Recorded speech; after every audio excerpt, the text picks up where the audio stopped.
Group studies government এক্সামে আপনাদের স্বাগত। ম্যাট্রিক্স, জিকে, জিআই প্রত্যেকদিন আপডেট পাওয়ার জন্য চ্যানেলটি সাবস্ক্রাইব করুন। ধন্যবাদ। Welcome to group studies government exam.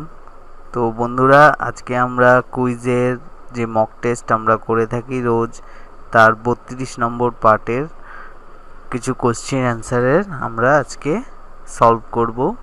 তো ভিডিওটি শুরু করার আগে সবাইকে বলবো যে যারা নতুন আছো চ্যানেলটি অবশ্যই সাবস্ক্রাইব করে নাও, বেল আইকনটি ক্লিক করে নেবে যাতে পরবর্তী ভিডিও আপডেট আসলেই সাথে সাথে পেয়ে যাও। আর পুরো কুইজ কন্টেস্টে পার্টিসিপেট করার পর তোমরা নিজেদের স্কোর বোর্ডটি কমেন্ট করে জানাবে কার কত স্কোর হলো। তো ভিডিওটি শুরু করা যাক। প্রথম কোশ্চেন যেটি রয়েছে সেটি হলো, নিচের কোনটি পূর্ব বাহিনী নদী? Option A Narmada, option B Tapti, option C Sabarmati, আর অপশান ডি কাবেরী। তো তোমরা কমেন্টের মাধ্যমে জানাতে পারো কোশ্চেন নাম্বার 1 দিয়ে। তো কোনটি পূর্ব বাহিনী নদী? পূর্ব বাহিনী নদী হলো এগুলির মধ্যে কাবেরী। অপশান ডি হবে রাইট অ্যান্সার। কাবেরী হলো পূর্ব বাহিনী নদী। তো এখান থেকেই আমরা জানতে পারছি ভারতের পশ্চিম বাহিনী কিছু নদীর নাম হলো নর্মদা, তাপ্তি, সবরমতী। তো এখান থেকে আরও একটি কোশ্চেন আমরা করে নিতে পারবো। তো নেক্সট দ্বিতীয় নম্বর কোশ্চেন আমরা চলে যাব। 2 নম্বর কোশ্চেনে কি বলেছে যে চীন সাগরের ঘূর্ণিবাত কি নামে পরিচিত? Option A typhoon, option B cyclone, option C আধি, না অপশান ডি হ্যারিকেন। চীন সাগরের ঘূর্ণিবাত কি নামে পরিচিত? চীন সাগরের ঘূর্ণিবাত টাইফুন নামে পরিচিত, অর্থাৎ অপশান এ টাইফুন হবে রাইট অ্যান্সার। চীন সাগরের ঘূর্ণিবাত টাইফুন নামে পরিচিত। নেক্সট 3 নম্বর কোশ্চেনে কি বলেছে, বাংলার প্রথম সার্বভৌম নরপতি কে ছিলেন? Option A Shashanka, option B Harshavardhana, option C Gopala, না অপশান ডি ধর্মপাল। তো তোমরা কমেন্টের মাধ্যমে জানাও বাংলার প্রথম সার্বভৌম নরপতি কে ছিলেন। বাংলার প্রথম সার্বভৌম নরপতি ছিলেন শশাঙ্ক। অপশান এ হবে রাইট অ্যান্সার। তো নেক্সট কোশ্চেন আমরা চলে যাচ্ছি, ফরওয়ার্ড ব্লক কবে প্রতিষ্ঠা হয়?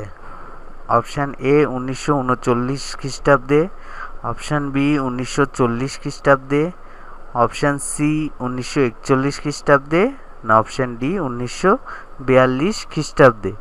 ফরওয়ার্ড ব্লক কবে প্রতিষ্ঠিত হয়?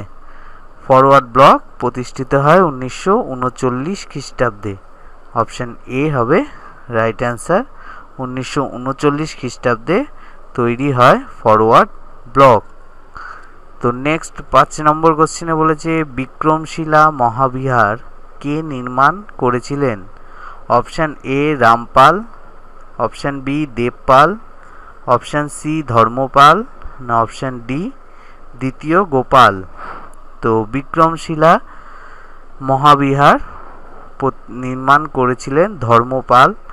অপশান সি হবে রাইট অ্যান্সার। যারা যারা কমেন্টে অপশান সি করেছো তাদের অ্যান্সার সঠিক আছে। তো বন্ধুরা, অবশ্যই তোমরা কমেন্ট করো এবং নিজেদের স্কোরটি শেষে কমেন্টের মাধ্যমে জানাবে। ভিডিওটি ভালো লাগলে লাইক বাটনটি ক্লিক করতে ভুলবে না। তো নেক্সট কোশ্চেন আমরা চলে যাচ্ছি। নেক্সট কোশ্চেন 6 নম্বর কোশ্চেনে বলেছে ফ্যাট জাতীয় খাদ্যর উৎস হলো? অপশান এ বাদাম, অপশান বি মটর, অপশান সি গাজর, না অপশান ডি সয়াবিন। তো এই যে 4টে অপশান রয়েছে তার মধ্যে কোনটি ফ্যাট জাতীয় খাদ্যের উৎস? তো ফ্যাট জাতীয় খাদ্যের উৎস হলো বাদাম এগুলির মধ্যে। তো অপশান এ হবে রাইট অ্যান্সার। নেক্সট 7 নম্বর কোশ্চেনে বলেছে নিম্নের কোন ভিটামিনটি জলে দ্রবণীয়? Option A vitamin A, option B vitamin C, option C vitamin D, না অপশান ডি ভিটামিন ই। তো তোমরা কমেন্ট করে জানাও কোন অপশানটি হবে 7 নম্বর কোশ্চেনে। কোন ভিটামিনটি জলে দ্রবণীয়? তো জলে দ্রবণীয় হলো ভিটামিন সি।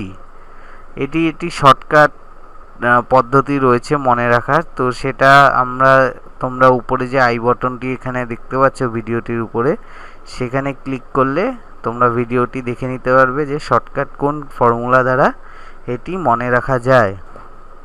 তো আমরা নেক্সট কোশ্চেনে চলে যাচ্ছি। 8 নম্বর কোশ্চেনে বলছে গুজরাটের একটি জলবিদ্যুৎ কেন্দ্রের নাম।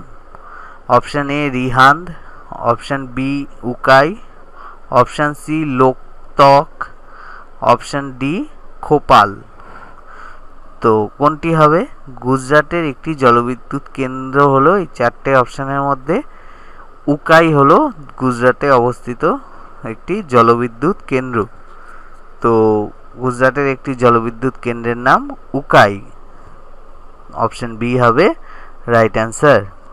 তো নেক্সট 9 নম্বর কোশ্চেনে বলছে ভারতের প্রথম বিশ্ববিদ্যালয়ের নাম কি?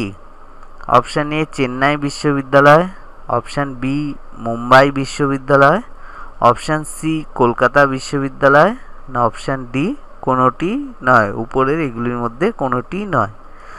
তো ভারতের প্রথম বিশ্ববিদ্যালয়ের নাম কি? ভারতের প্রথম বিশ্ববিদ্যালয়ের নাম হলো কলকাতা বিশ্ববিদ্যালয়, অপশান সি হবে রাইট অ্যান্সার। কলকাতা বিশ্ববিদ্যালয় হলো ভারতের প্রথম বিশ্ববিদ্যালয়। তো নেক্সট কোশ্চেন আমরা চলে যাচ্ছি। নেক্সট কোশ্চেনে বলেছে সবরমতী আশ্রম আছে অপশান এ হায়দ্রাবাদে, অপশান বি কানপুরে, অপশান সি দিল্লিতে, না অপশান ডি আহমেদাবাদে। সবরমতী আশ্রম কোথায় অবস্থিত? তো সবরমতী আশ্রম আছে আহমেদাবাদে অবস্থিত সবরমতী আশ্রম, অপশান ডি হবে রাইট অ্যান্সার। যারা অপশান ডি করেছো তাদের অ্যান্সার সঠিক আছে। তো তোমরা নিজেদের রেজাল্টটা কার কয়টাই ঠিক হলো 10টি অ্যান্সারের মধ্যে সেটি অবশ্যই কমেন্ট করে জানাতে ভুলবে না। ভিডিওটি ভালো লাগলে অবশ্যই লাইক বাটনটি ক্লিক করবে। যদি তুমি নতুন হও তাহলে সাবস্ক্রাইব বাটনটি ক্লিক করে বেল আইকনটি ক্লিক করে দাও, আর বন্ধুদের সঙ্গে শেয়ার করো যাতে তারাও কুইজ কন্টেস্টে পার্টিসিপেট করতে পারে। তো দেখা হচ্ছে নেক্সট ভিডিওতে, সাথে থাকার জন্য অসংখ্য ধন্যবাদ। Thank you. तो गाइज ये है नीचे रेड कलर का सब्सक्राइब का बटन। इसको आपने कुछ नहीं करना, आपने सिर्फ ऐसे करके अपने हैंड से ऐसे प्रेस कर देना है। रेड कलर का है वो ग्रे हो जाएगा, एंड देन उसके बाद सामने ही आपका बेल आइकन है, आपने उस बेल आइकन को ऐसे करके प्रेस कर देना है, और फिर आपको जो भी मेरी अगली वीडियोस हैं उसकी नोटिफिकेशन आ जाएगी सबसे पहले। सो गाइज फटाफट से नीचे जो सब्सक्राइब है उसको दबा दे और बेल आइकन को भी दबा दे, ताकि आपको जो भी मेरी आगे वीडियोस हैं उसकी नोटिफिकेशन मिलती रहे।